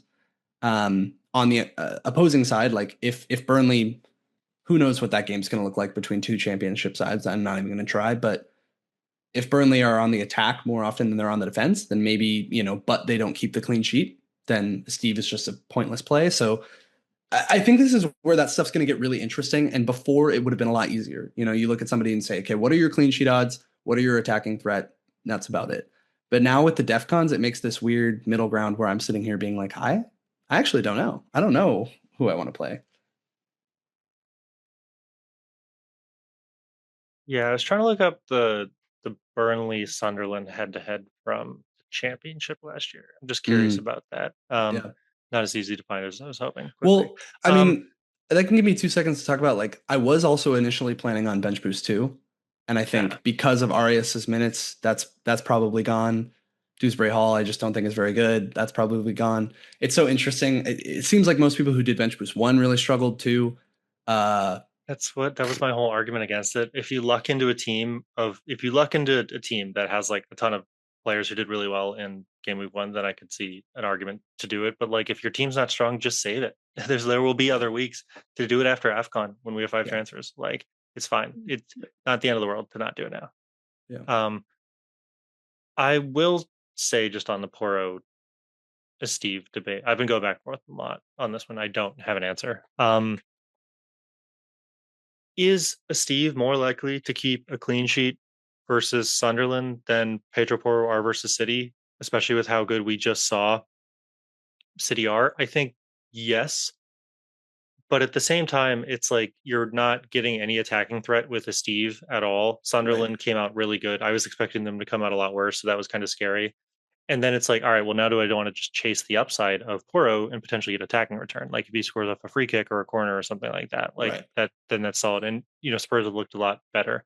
So I'm not sure where I'm going to land. Historically, I've always just been like, if you're paying for a premium, play the premium. Yeah, but I just think that's where I'm leaning to. Those are my quick points towards each. But I do think it's interesting, right? You have, and again, game state, maybe it's playing the better opposition, but Steve was 2 points away from the DEFCON bonus, and I don't think Horo was particularly close, but you could argue he was a lot closer on the attacking side. So anyway, you're just not going to get DEFCON points in that kind of game. They were dominating Burnley. Yeah. I know I'm not making the debate. I don't know how you don't go Poro. Steve is not going to keep a clean sheet. Throw that out the window. Sunderland's going to score. I mean, they really might. They're hot, and that's why it's a less serious strategy than it was for me before the weekend kicked off. I mean, temporarily, I'll probably put him in for Dewsbury Hall. I'm not even going to bother to flash my team. I'm not making any transfers this week. My only debate is Poro versus Steve. Anderson's not playing. Otherwise, my team's going to be the same. I just didn't pick a team for this first or even second or even third game weeks. Maybe I'm like, if we're not popping off in 5, then I might be going camping and throwing myself off the cliffs I saw this time. But we're fine for now.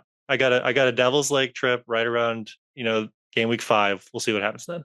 Sharpe, you're not making any transfers, are you? You're probably going the old patience route, right? You know what? It's good someone's bringing some content to the pod. All right, let's see it, maybe. Because someone needed to change some things. Wildcard 2, free hit 2. So legitimately considered and played around with a wild card, looking at bringing in Rudolph the Red-Nosed Reindeer, Semenyo, Chris Wood. I was getting Palmer. Just reactionary FC. Oh, I mean, yeah, to an extent, but like, I will say a lot of my thought process this week, having watched the majority of games this weekend, was who did I think looked like the best player on the pitch? Yeah. That's how I made a lot of decisions on who I kept and who I went after, and who I'm considering in the future. So with that being said, I can go ahead and share my screen because I have already made my transfers. Have you taken a hit yet?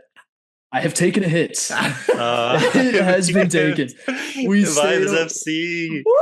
Vibes FC, baby. First one of the season. Let's go. And I think maybe I took 2 last year. I think I only took 1. I typically do not take hits. It's probably because you guys have me thinking too much about this now, and that's the problem. Oh, I take hits all the time. I'm going to be honest. One time I took a minus 32 point hit in a week. So like, I'm not against hits. I just think it's a little crazy to do it early. I told you I used to play more aggressively though. We're trying to calm that down this year. Didn't work. All right. So we're gonna do this a slow review. Check out the Liverpool ad up top. Go get your shit. Love it. I'm We already talked about it, Luke. You touched on it. I'm seriously considering hitting this little button right here, but I'll tell you why I'm not Interesting. going to do it. Okay. No change of goalie. Sanchez, no surprise. West Ham, I'm not even worried about them scoring. So come back next week and Bowen's going to have a hattie. It's going to be awesome. I love my life. So no change there. You'll notice that we only have 3 players currently in the team at the back right now. No change to who those guys are. I like that defense a lot, though. It's way better than mine. Super, super robust this week. I'm not mad about it, obviously. I mean, Leeds for Arsenal's super nice. Forest obviously should be fine against Palace from a giving up goals perspective. I feel okay on that. And Van Dijk, I mean, it's Newcastle, but and it's worth noting Van Dijk got 20 points for I was the about to say, Defcons. he had 20. Yeah. So if he didn't cap it, he would have had 2 extra points. Yeah. That's all Right, I'm saying. and Newcastle might not be able to score, so there's a high chance we're talking about Van Yeah. Dijk with like 9 points again next week. Maybe more. Would obviously love that. That would be amazing. I mean, I don't. We're praying for no Liverpool clean sheets on this side of the house, but Well, yeah, it's where I live on this side, I guess.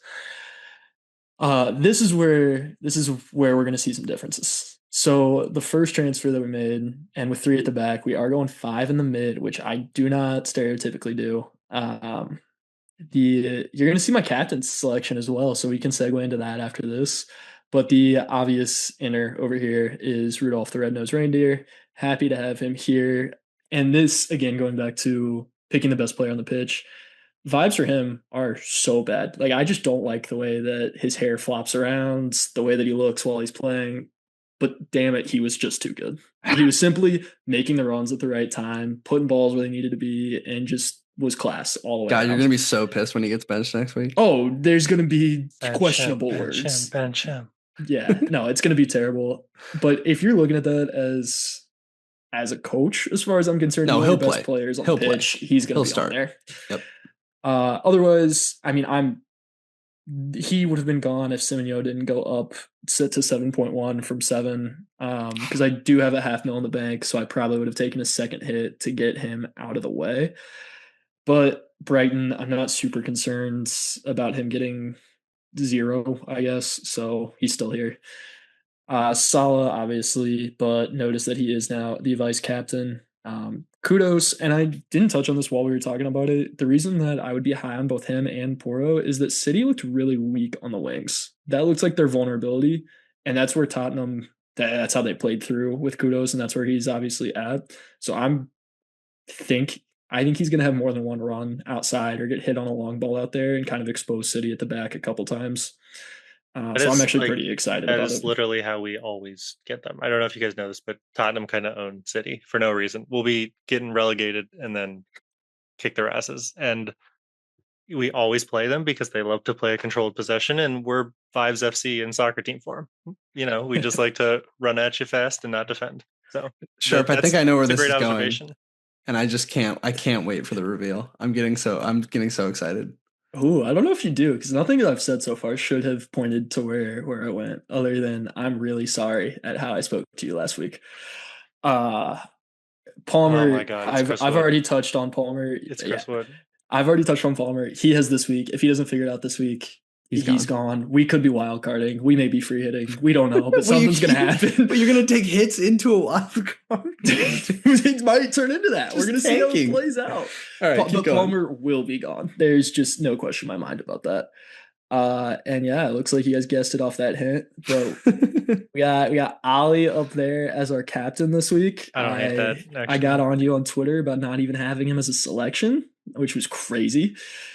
I can't wait to talk captaincy. Yeah, but I love Mr. Watkins up there against Brentford. I think they're going to turn it around this week in terms of what time is their kick? Do they have the early kick again? They can't. As long as they don't have the want early to take kick, hits because it's so much better than my team. I hate it. And then you got to bring in Mr. Wood. I mean, he certainly raised my wood last week, so may as well put him in there.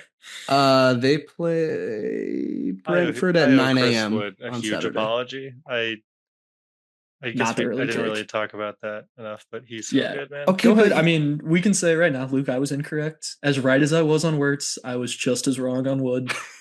So I would like to say... Well, we'll see. I mean, that's 1 week, and he's about to play Crystal Palace, who just stopped Chelsea, but we'll see. Yeah, so just, you can send me your apology in the mail, or I accept bribes, anything, whatever you think justifies it. But yeah, Chris Wood's the guy. I again though, I do worry Crystal Palace. I'm because the funny thing is now I'm looking at these fixtures for Chris Wood, and granted, I think long term that was the right play to bring him in because they have such great fixtures Yeah. going forward. But I'm also free hitting 4 when he plays Arsenal. Right now he's playing Crystal Palace. Ugh. Could But could be good, could be bad. But yeah, West Ham, Burnley, but and it's Sunderland West look Ham, great. Burnley, and Sunderland. Like, No, they look great. you don't get a better stretch within 4 games. I Yeah, mean, that's true. That's true. so yes, your apology is going to come verbal. That's going to be the best you get, as well as the points that you got to take last week. So congrats, That's and why I'm I sorry. have the double. Yeah, I'll just take the points. That's the fine. double defenders. I will say to your point, that's why I have the double forest defenders. No, and I think that's a really good differential, to be honest. And again, you got really unlucky, but I thought about going there early in the season too. I just worried everyone's saying they're going to fall back off, right? And they're going to regress. I got worried of doubling up on that too quickly. So I kind of wanted to cover my bases, but I think that's a really good play. And especially after seeing them in the first week, you're like, all right, no, they're the same. We're good. So I must say, Chris Wood, I'm sorry. that was.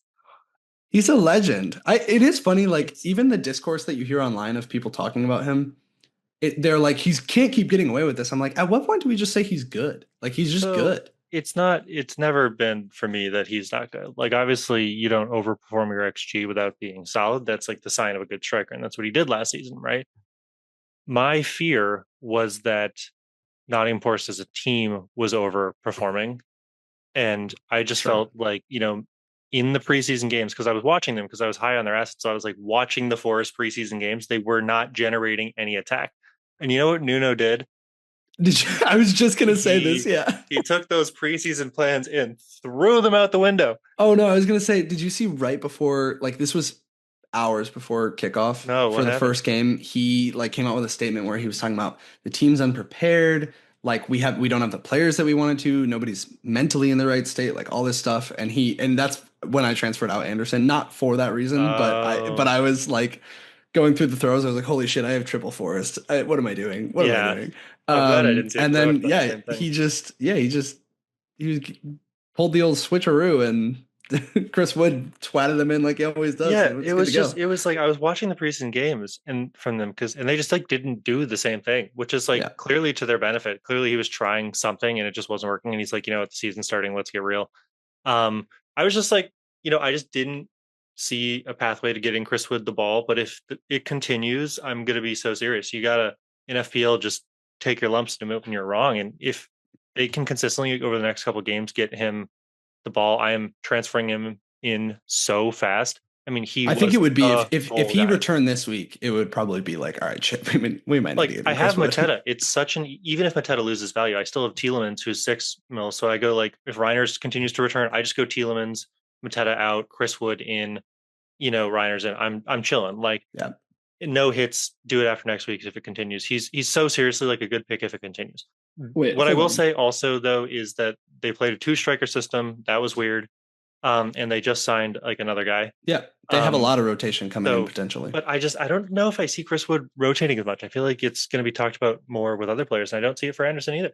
Well, this is why I'm happy to get rid of him eventually. I just want to get this fixture run and get out. Like I'm gonna strike gold real quick and then leave. And the idea there is genuinely that I think he could see rotation once you get into this European stuff. And it's worth noting that he goes Burnley, they do a European fixture, and then Sunderland. And I genuinely could see him getting benched entirely in one of those games.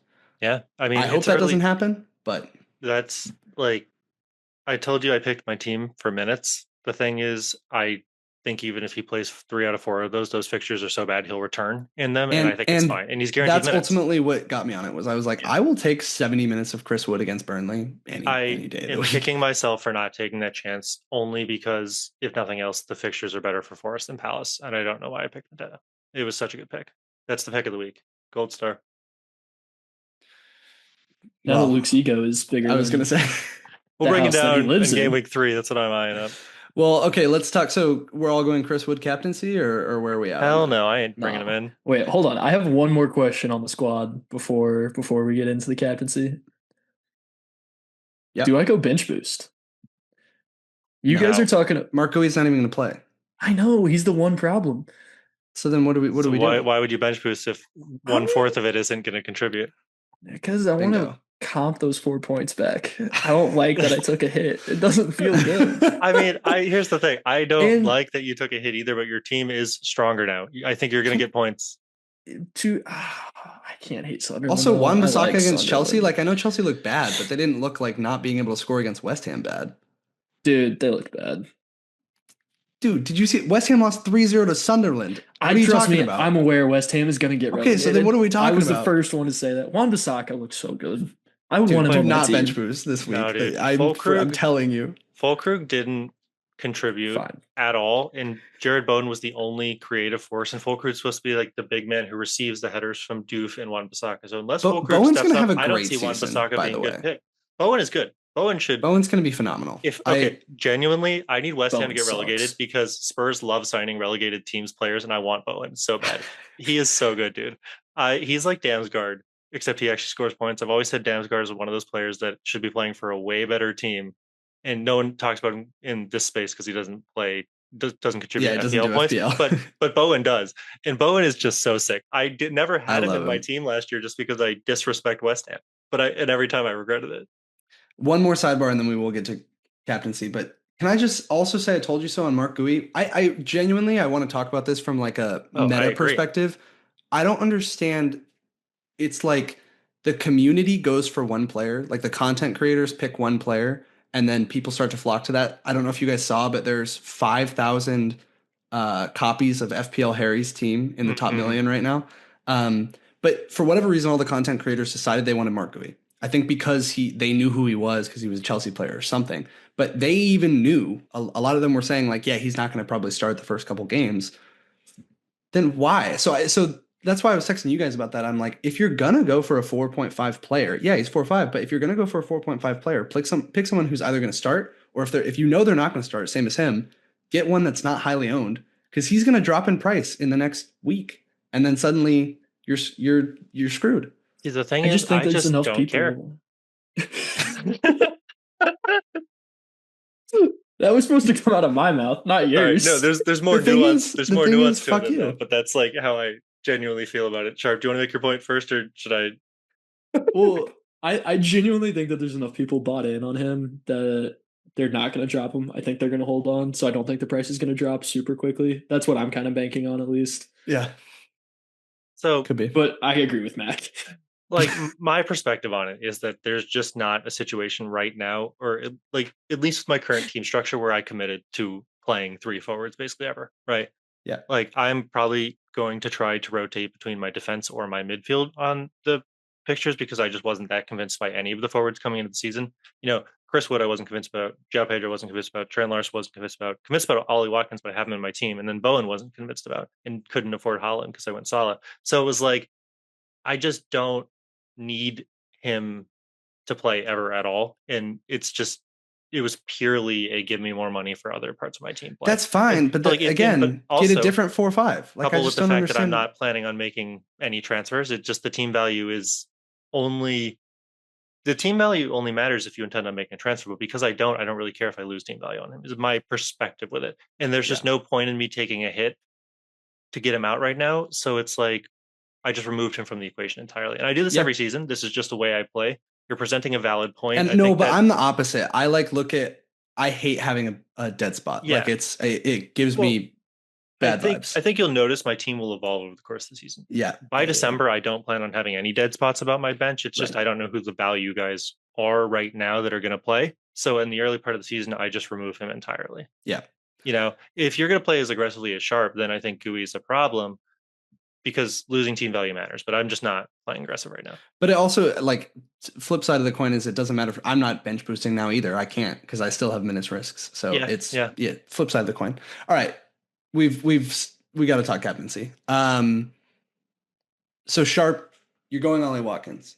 I want to talk about that one. I think that one's super interesting because we talked a little bit about, is Brentford bad? I am not certain they're that bad. I also think it's wild to see Watkins and Villa having done absolutely nothing over the weekend and then captain their player. I don't think that I would have any misgivings about captaining Ollie Watkins over a different Villa player, but it's not even a player that you're certain is on pens. I would be nervous. I'm saying all this and I want you to sell me on why I should because I have Ollie Watkins and I'm tempted, but I'm just like, I'm not settled on Brentford being that bad defensively. I mean, are you settled on Forest being that much better than Villa offensively then? I see what you're saying. You're saying if Chris Wood can score 2 goals, then Ollie Watkins can score 2 goals. I mean, kind of, right? Yeah. Forrest never really put it together. Or excuse me, not Forrest. Villa never really put it together in that game. That was my concern with captaining him. Is I agree with Luke. It's like in over the course of the season, do I expect Villa to maybe score more goals? Yes. Were they abysmal in the last game? Yes, but also I think that Newcastle was very good. So like I don't know. I do think actually, Luke, that Brentford, at least right now, are as bad as people think they are. Yeah. Okay. But I'm Well, not. I'm not. I'm also I not saying Captain Watkins. I still think I wouldn't captain him. But yeah. I'm I having the same mean, debate. I think it's a very completely fair debate. I think a few things went into my thought process. One, I do think Brentford is not that good. I think Forest is a top. I'll put them. Don't make me list them, but like 7 squad, and I think Villa's right there with them. So I don't foresee a big difference in terms of their attack abilities or chances created. So for that reason, I think Watkins is going to have some chances. West Ham is god awful. I hate them so much, and I get that. But Palmer cannot play where he's been playing. I don't know the names of the positions, but I know when he plays inside, he sucks. When he yeah. plays outside, he's great. And if they're going to keep playing him inside, I don't need to see that again. Get this He guy on Sky Sports. he he wasn't good. He was invisible for the first 30 minutes of that game, if not longer. I mean, I'm not convinced on him at all. If he didn't have West Ham this week, I would seriously have considered tossing him to the Wolves, which I know might be ridiculous, but like, yeah, okay, well, yeah, sure, Wolverhampton, nice. But for that reason, I can't go Palmer. I think Newcastle's defense is solid, so I don't necessarily want to go Salah when I have another attacking opportunity there in front of Yeah. me. And I do think Crystal Palace's defense is better than Brentford's. And after Wood just put 2 in, I Yep. can't count on him necessarily to put another one in this I week. honestly think that is some really fair logic. But the reason I think the captaincy conversation is so interesting this week is obviously you have Holland and Salah. Salah has a bad fixture. But every player who else you would captain, Saka, Watkins, Palmer, all blanked last week. They all have great fixtures, but they all blanked last week. So I think it's a really interesting one of like, That's the Watkins didn't have a good fit. I guess you're saying they have great fixtures this week. Excuse me, I was getting a little carried away. Yeah, no, and That's they fair. all had pretty middling to bad fixtures last week. The only one you could argue against that with is Saka against Man United, but they look good. So I mean, you could argue that Watkins against Newcastle too. no, that's what I'm saying. I'm Oh, saying okay. middling to bad. I'm saying you could argue that Saka should have returned against United because they're not supposedly that good defensively. But yeah, Palmer, Watkins, Saka. Like I, I'm curious if you were on free hit, right? Like who you would take out of that group. In theory, it should probably be Saka. I think the models would tell you to do Salah still probably, and maybe Holland. But I think I would go Saka just on paper. Leads, it's too good a fixture to pass up. But again, it looks like they're not doing super well attacking wise. That's the thing. I don't think I'd have the confidence to go Palmer. I was penciling in Palmer for this week preseason, but now I'm like, Oh, I mean, is one fixture and is one performance enough to tell us like you can't do it with him? The only problem I have with Palmer is it's not that he could score, it's that he could score 4. That's what always worries me with Palmer, and that's I hate I've missed out on that so many times, and I'm just not I'm terrified to do that again. I he am so jealous. I don't have Holland this week. I think I'm just. Yeah. It's Salah didn't convince me that much. Palmer didn't convince me. Watkins didn't convince me. It's a real conundrum. I expected to have a very strong feeling going into this week, which is part of the reason I picked my team. I think you have a very strong feeling about Holland, presumably. Luke, is that where you're Well, going? it's not that. No, it's not. Honestly, no. Like yes, I will probably go Holland. I think it behooves me to continue to go with him because I know that other people can't get to him. So there's a level of like rank gain or extra gain that I get from that. But I see. You also have to look at it from how many points are these guys going to get? You should just pick the player who's going to get the most points. And West Ham and Brentford are the best fixtures out there. I also worry about the Thomas Frank Tottenham. I was thinking about that earlier today, though, and like I'm wondering if that's a little overstated right now. Yes, they look better defensively, but it's not like Brentford were this fantastic defense under Thomas Frank. Like I know he's a good coach, but it's not like they were shut down. So I'm not super worried with Holland, but it's also I don't think this is the same Holland versus Tottenham that you would have had last year or 2 years ago, where it's like Yeah, a that's a completely valid point. I'm also not on necessarily sure on the new Tottenham either. What I will say is we looked great in the Super Cup, but they still scored. If Holland plays 90 minutes and we have to make bench subs because you guys are playing us hard, that's I think where you're going to get your Holland points. So I would still be high on him as an asset because I just don't think our bench is like that deep right now. What I will say about the whole Frank defense is that Frank never had the same opportunities in terms of player quality. And that's sort of yeah, where Tottenham's yeah. trying to go with Frank is they're like, okay, if we give him money and good players, he'll take a average defense to a great defense. But we currently had an XG, like one XG. When is he PSG supposed to came get to back. that team So with good players? that's the next job after he crashes out of Tottenham, right? It's usually the way it Um, works. well, no, okay, but this is interesting. This is Solio Analytics. They have Watkins really 4.95 expected goals. I would assume that has to do a lot with penalties because he's not guaranteed to have them. But you do also have the player, or no, sorry, that's UMac that has Tielemans, that would potentially be taking them off of I him. don't know why I picked Tielemans. I think I thought he might be on pens. He might still be. He might be on Ben's. No, you could be right about that. Yeah, I just think this is a really tough one because I don't think the Holland fixture is good, but I don't think it's a guaranteed banker. I think Saka's fixture is great, but most people don't have him. Palmer blanked. He looks bad. I would be scared to go there, but it's also arguably the best fixture. Yeah, I Like mean, you could West say Ham that, was cheeks. yeah, absolute buns. And then Salah. Like I feel like out of all, I mean, are you set, Mac? Where are you at on captaincy? Are you against Salah? No, I don't know. And I like really rely on your guys' point of view on this kind of stuff. And we're all just equally stumped because I'm like, we've all presented such good arguments to why we're all stuck. And it's like, great, but this has solved nothing for me. No, okay. Where I'm at actually though is I'm probably 70 to 80% Holland and the rest Watkins. I'm pretty sure Yeah. I'm not going to go Palmer. I think owning him is enough cover. It would suck if he scored 4 goals, but also I'd still have him. So I'm going to call that good.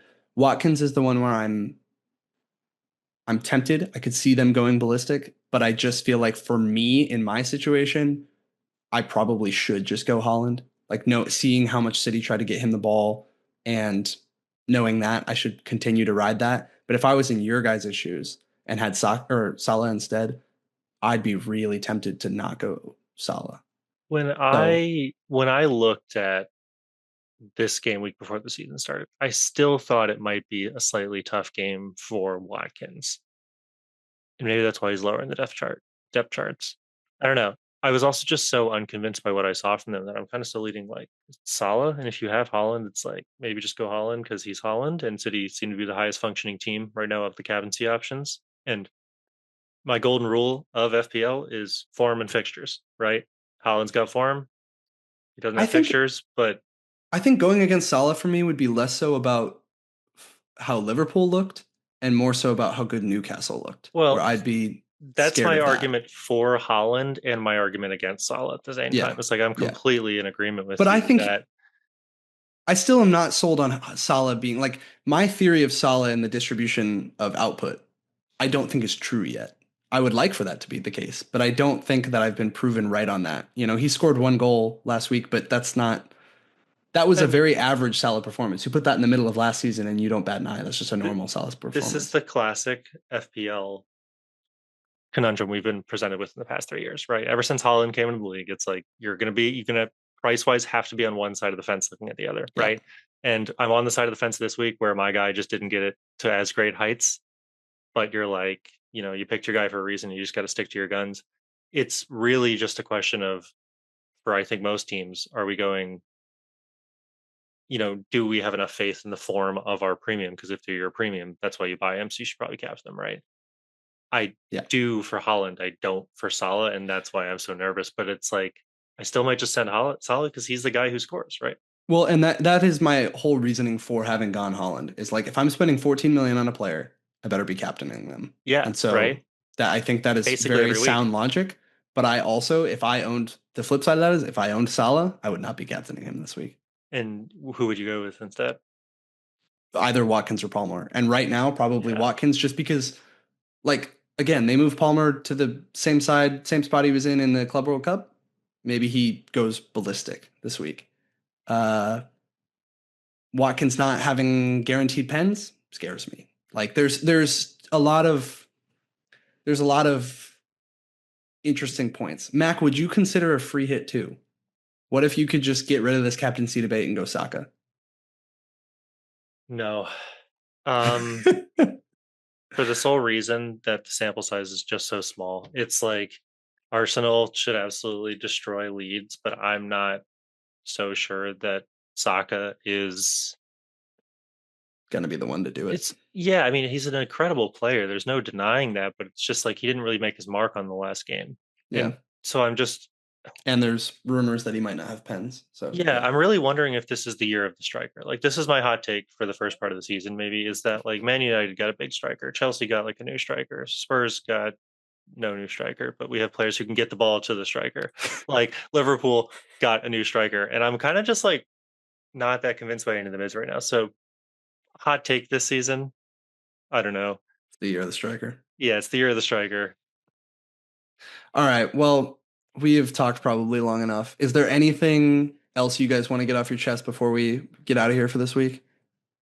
My bold prediction is that I'm not gonna come in hot next week either. I don't think it's a good week for my team. That's crazy. So your take is that you're gonna suck. If it works for me from like 3 through 5, like I'm hoping, yes. We'll see where I am at 5. Damn, taking the L's in the first couple of weeks. Sharpe, let's pray those hits pay off. Yeah, really need Wood to show out or Rudolph to get it in the net. Well, now we're rooting for the same guys. When Chris Wood scores, we can have a party. All right, yeah, I'm here for that. But you got to party with me when Salah scores too. Well, you're not going to captain him, so you might not be partying. No, I'm still going to be partying. Come on now. All right. This has been the Three Wanks podcast. Thanks for hanging on with us. We will talk to you guys soon, and good luck this game week.